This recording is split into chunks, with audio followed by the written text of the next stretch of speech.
ஹயக்ரீவர் குதிரை முகம் மனித உடலுமாக தோற்றம் கொண்ட தெய்வம். இவரை விஷ்ணுவின் வடிவமாக கருதி வழிபடுகிறார்கள். ஹயக்ரீவரை படிப்பு கடவுள், அதாவது கல்வி தெய்வம் என குறிப்பிடுகின்றார்கள். மது, ஹைடபன் எனும் அசுரர்கள் பிரம்மாவிடமிருந்து வேதங்களை பறித்து கொண்டனர். உடனே பாதாள உலகத்திற்கு சென்றனர். படைக்கும் தொழிலை செய்ய ஆசைப்பட்டனர். வேதங்களை மீட்டுத் தரும்படி பிரம்மா விஷ்ணுவை வேண்டினார். மதுவும் ஹைடபனும் குதிரைமுகம் உடையவர்கள் என்பதால் விஷ்ணுவும் குதிரைமுக அவதாரம் எடுத்தார். இந்த ரூபமே ஹயக்ரீவர் என்று அழைக்கப்படுகிறது. அசுரர்களுடன் போரிட்டு வேதங்களை மீட்டு பிரம்மனிடம் தந்தார். அறியாமை எனும் இருளில் இருந்து ஞானம் எனும் ஒளியை நோக்கி அழைத்துச் செல்லும் ஞான ஆசிரியனாக விளங்குபவர் ஹயக்ரீவர்.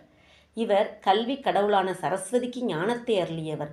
கல்வி செல்வத்துடன் பொருட்செல்வத்தையும் வழங்கும் விதமாக தனது மடியில் லக்ஷ்மி தேவியுடன் அருள்பாலிக்கும் யோக தெய்வம் ஹயக்ரீவர். ஸ்ரீ யோக ஹயக்ரீவர் சன்னதியில் அர்ச்சனை செய்து பூஜித்தால் கல்வியில் சிறந்து விளங்க முடியும்.